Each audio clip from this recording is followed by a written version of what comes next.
इस कहानी की शुरुआत 1960 से होती है, जहां पर यूएस मिलिट्री काफी सारे एक्सपेरिमेंट्स कर रहे थे। यूएस आर्मी ने तो अपने दुश्मनों को मजा चखाने के लिए काफी सारे न्यूक्लियर बॉम्ब बनाए थे, जो एक बहुत ही बड़ी जगह पर टेस्ट कर रहे होते हैं। लेकिन इस न्यूक्लियर बॉम्ब का स्ट्रेंथ इतना ज्यादा होता है कि ये आसपास के लोगों पर भी असर करने लगा था। हालांकि यूएस गवर्नमेंट इस बारे में किसी को कुछ बताना ही नहीं चाहती थी, इसीलिए वो सब इस पूरे मिशन को एकदम सीक्रेट रखते हैं। अब हमें उसी जगह को दिखाया जाता है जहां पर यूएस मिलिट्री ने काफी सारे न्यूक्लियर धमाके किए थे। वहां पर तो कुछ वैज्ञानिक लगातार अपनी रिसर्च कर रहे होते हैं, तभी उन्हें एक आदमी दिखाई दिया जो पूरी तरीके से खून से लथपथ होता है। वो आदमी तो उन सभी वैज्ञानिकों के पास आकर मदद मांग रहा था कि हमें बचा लो, लेकिन ये चीजें इतनी ज्यादा आगे बढ़ जाएंगी इसका अंदाजा यूएस मिलिट्री को बिल्कुल भी नहीं था। तभी उन वैज्ञानिकों के ऊपर एक किसी म्यूटेंट आदमी ने हमला कर दिया होता है, जो कि एक एक करके सभी को बेरहमी तरीके से मार दे रहा था। और वो आदमी म्यूटेंट के अंदर सिर्फ न्यूक्लियर धमाके की रिएक्शन की वजह से ही कन्वर्ट हुआ होता है, जो कि सामने आने वाले किसी भी जिंदा इंसान को छोड़ ही नहीं रहा था। अब हमें उसी सुनसान जगह में एक गैस स्टेशन को दिखाया जाता है, जहाँ पर जैक नाम का आदमी अपने साथ काम करने वाले एक दूसरे आदमी को लगातार ढूंढ रहा था। जैक जैसे ही अपने पास वाले एक क्लब में जाता है, तभी उसे वहां पर एक बैग पड़ा हुआ मिला। उसके अंदर देखने पर जैक को काफी सारे हीरे जवाहरात मिले थे, जिसे देखकर जैक को लग रहा था कि शायद ये उसके ही दोस्त ने दिया हो। बट कोई न कोई जैक पर नजर रखता है, जो काफी खतरनाक हो सकता था। बट जैक को तभी एहसास हो गया था कि कोई न कोई है जो उसके ऊपर नजर रख रहा है। अब हमें उसी गैस स्टेशन पर एक फैमिली दिखाई जाती है, जो कि कैलिफोर्निया की तरफ जा रही थी। उस फैमिली के अंदर हस्बैंड वाइफ थे, जिनका नाम बॉब एंड मे होता है, जो अपने 3 बेटे बेटियों और 2 कुत्तों के साथ यहाँ ट्रेवल करने आए थे। अब सारे सामान की चीजें गैस स्टेशन से लेने के बाद बॉब जैक से कैलिफोर्निया जाने का सबसे शॉर्ट रास्ता पूछता है। जैक ने बॉब को एक पहाड़ी वाला रास्ता बता दिया, जो कि मैप पर बिल्कुल भी मौजूद नहीं था। बॉब बिना कुछ सोचे समझे अपनी पूरी फैमिली को लेकर वहाँ से निकल पड़ा होता है रास्ते पर। लेकिन थोड़ी दूर जाने पर ही रास्ते पर कुछ नुकीले कीले आ जाती हैं, जिससे कि बॉब की कार पंक्चर हो चुकी थी। उनके दोनों कुत्ते पता नहीं क्यों एकदम एक्साइटेड होकर वहाँ से भागने लगे होते हैं। बॉब को तो लग रहा था कि शायद गर्मी के कारण ही ऐसा हुआ होगा। अब बॉब अपने बच्चों को कह रहा था कि मुझे शायद वापस गैस स्टेशन जाकर जैक को बुलाकर लाना पड़ेगा, जिससे कि हमारी कार ठीक हो सके।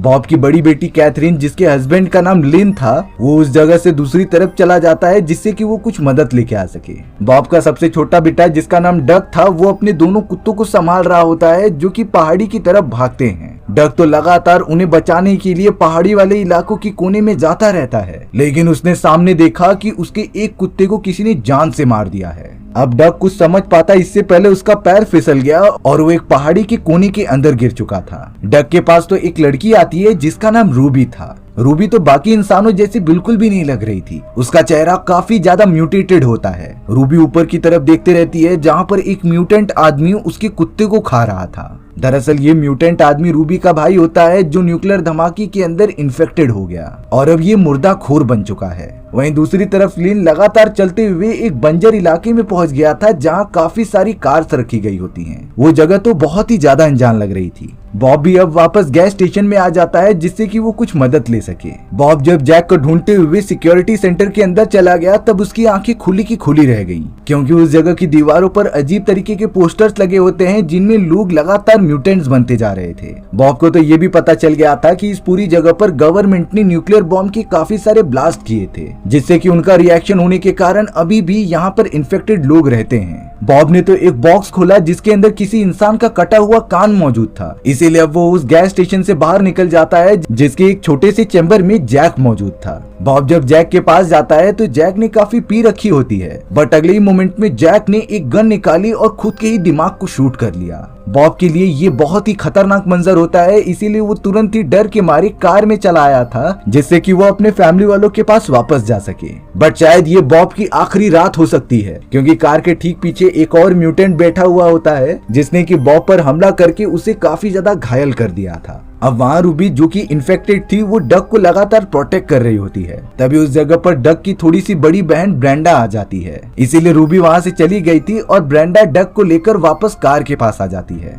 सारे फैमिली मेंबर्स डक से पूछ रहे थे कि आखिर तुम कहाँ चले गए थे और तुम्हारे साथ क्या हुआ, पर डक को इन सारी चीजों के बारे में कुछ भी आइडिया ही नहीं होता। अचानक डक की फैमिली जिस कंटेनर में बैठी हुई थी बाहर से कुछ आवाजें आने लग जाती हैं। डक के फादर ने उसे अपनी प्रोटेक्शन के लिए एक गन भी प्रोवाइड की थी, इसीलिए वो गन लेकर धीरे धीरे बाहर की तरफ जाने लगा। तभी अचानक उसके सामने लिन आ जाता है। लिन कह रहा था कि इस जगह की दूसरी तरफ एकदम बंजर इलाका है और यहाँ से जाने का दूसरा रास्ता है ही नहीं, इसीलिए अगर 1 घंटे के अंदर अंदर तुम्हारे फादर वापस नहीं आते तो हम उन्हें ढूंढने के लिए गैस स्टेशन वापस जाएंगे। अब अचानक वो जिस कंटेनर में मौजूद थे दूर से किसी के चिल्लाने की आवाज आने लग जाती है। ये आवाज और किसी की नहीं बल्कि बॉब की थी, जिसे कि उन सारे म्यूटेंट्स ने पेड़ पर बांधकर जिंदा जला दिया था। डक और लिन किसी भी तरीके से अपने फादर को बचाने के लिए उनकी तरफ भागते रहते हैं, पर उन्हें बिल्कुल अंदाजा ही नहीं होता कि उनके पीठ पीछे एक म्यूटेंट कंटेनर के अंदर घुस चुका है। ये म्यूटेंट तो अब कैथरीन और ब्रेंडा को चोट पहुंचाने की कोशिश कर रहा था। कैथरीन जो अभी अभी कुछ सालों में माँ बनी होती है, उसका एक काफी प्यारा बेटा भी था, बट अब वो सारे म्यूटेंट्स उस बच्चे को हथियाना चाहते थे। लेकिन पीछे से कैथरीन की मॉम तुरंत ही उन्हें मारने के लिए आगे बढ़ती ही हैं।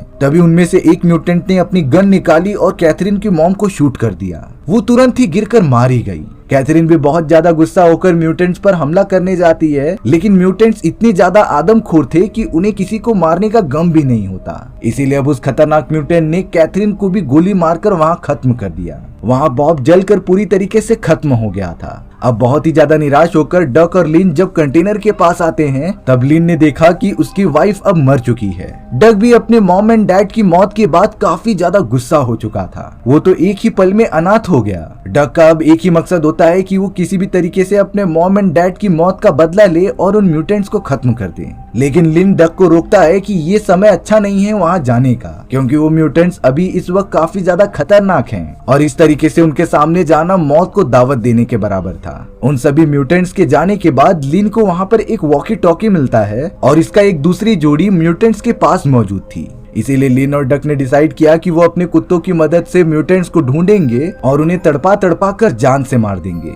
लिन अपने कुत्ते की मदद से एक गुफा के अंदर जाने लगा था जहाँ पर वो म्यूटेंट्स रहा करते। धीरे धीरे उसने जैसे ही गुफा को पार किया तो वहाँ एक बस्ती दिखाई दी और शायद वो सारे म्यूटेंट्स जो कि इन्फेक्टेड हो चुके थे वो इसी बस्ती में रहा करते।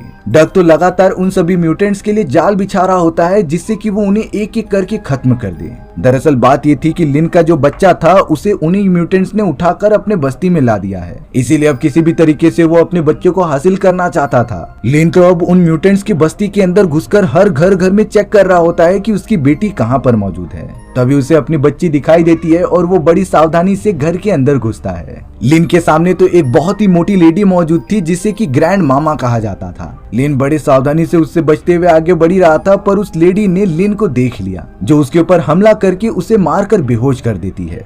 थोड़ी देर बाद जब लिन ने अपनी आंखें खोली तब वो चारों तरफ से ह्यूमन की बॉडी पार्ट से घिरा होता है। ये एक फ्रीजर था जिसके अंदर म्यूटेंट्स इंसानों की बॉडी पार्ट्स काट कर रखा करते थे। लिन तुरंत ही उस खौफनाक जगह से बाहर निकलता है, पर तभी उसे वहाँ पर बिग ब्रेन नाम का एक म्यूटेंट दिखाई दिया। ये म्यूटेंट तो सारी बस्ती वालों में सबसे ज्यादा तेज दिमाग वाला होता है, जो लिन को अब सारी सच्चाई बता रहा था। दरअसल उसके हिसाब से गवर्नमेंट ने जिस तरीके से यहाँ पर एक्सपेरिमेंट किए, न्यूक्लियर धमाके की वजह से हमारी बस्तियां एकदम से इन्फेक्टेड हो गईं।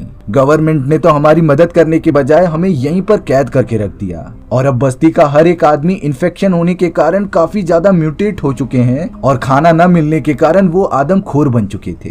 बिग ब्रेन अब वॉकी टॉकी की मदद से अपने बाकी साथियों को बुला लेता है, जिसमें से एक म्यूटेंट अब लिन के ऊपर हमला करने लगा था। वो म्यूटेंट तो लिन की कुछ उंगलियां भी काट देता है, लेकिन लिन किसी भी तरीके से उस म्यूटेंट के सर में वार करने में कामयाब हो गया था और वो उसे खत्म भी कर देता है। लिन ने तो सबसे पहले बिग ब्रेन का भेजा उड़ाया और फिर बाहर निकल गया अपनी बेटी को ढूंढने के लिए। रास्ते में जो भी म्यूटेंट्स मिल रहे थे वो अब उनसे लड़ाई करते हुए आगे बढ़ता है, बट ताज्जुब की बात ये थी कि जिस कमरे में लिन ने अपनी बेटी को देखा वो वहाँ से गायब हो चुकी है। दरअसल रूबी ने उसकी बेटी को चुरा लिया था ताकि वो पूरी तरीके से सेफ रहे। रूबी तो लगातार पहाड़ी वाले इलाकों की तरफ भागते रहती है। यहाँ डक लिन की मदद करने के लिए उस बस्ती में जा ही रहा होता है, तभी एक खतरनाक म्यूटेंट जो कि किसी आदमी को खा रहा था, उसने डक को देख लिया होता है। डक के हाथ में एक गन थी, लेकिन वो ठीक से शूट भी नहीं कर पा रहा था। इसीलिए अब डक ने सोचा कि उसके द्वारा बनाए गए ट्रैप की तरफ वो म्यूटेंट को लेकर जाएगा। वो तुरंत ही उस जगह से काफी दूर भागने लगता है और अब शायद डक का प्लान कामयाब हो गया क्योंकि वो म्यूटेंट वहीं पर मारा गया था। दरअसल उसने म्यूटेंट्स को मारने के लिए काफी नुकीले तार बना दिए होते हैं जिसमें से अगर किसी के बॉडी पार्ट्स जाएंगे तो वो पूरी तरीके से कट जाता था। अब यहाँ लिन किसी भी तरीके से रूबी का पीछा करता है और अपनी बेटी को मांगता है। रूबी शुरुआत से ही किसी को चोट नहीं पहुंचाना चाहती थी, इसीलिए उसने लिन के बच्चे को उसे वापस लौटा दिया होता है। लेकिन अब रूबी का भाई जो बहुत ही खतरनाक म्यूटेंट था वो पीछे से सारी चीजें देख रहा होता है और अब उसके हाथ में एक गन भी मौजूद थी जिससे कि वो लिन और उसकी बेटी पर हमला करने जा रहा था। पर रूबी ऐसा बिल्कुल भी नहीं चाहती थी। भले ही वो एक म्यूटेंट है लेकिन उसके अंदर इंसानी दिल अभी भी मौजूद था। वो किसी भी दूसरे इंसान को चोट पहुंचाना बिल्कुल भी नहीं चाहती थी। इसीलिए रूबी अपने म्यूटेंट भाई को रोकने के लिए उसे पकड़कर पहाड़ी से नीचे कूद जाती है। इतनी ऊंचाई से नीचे गिरने के कारण दोनों की ही मौत हो चुकी थी और अब लिन अपने बच्चे को बचाकर डक और ब्रांडा के पास चला आता है जो कि आखिरी बचे हुए थे। भले ही उन सभी ने अपने फैमिली मेंबर्स को खो दिया पर फिलहाल जितने बचे हुए लोग हैं वही उनकी फैमिली है और उसी के साथ उन्हें अपनी पूरी जिंदगी गुजारनी पड़ेगी। इसी डरावनी एंडिंग के साथ हमारी ये कहानी यहीं पर खत्म हो जाती है। सो व्यूअर्स, आपको ये स्टोरी कैसी लगी कमेंट सेक्शन में बताना भूलना मत। और अगर आपको मेरा एक्सप्लेनेशन 1% भी अच्छा लगा होगा ना तो वीडियो को लाइक एंड चैनल को सब्सक्राइब जरूर कर देना। मिलते हैं इसी तरीके की मजेदार वीडियोस में, तब तक के लिए बाय बाय।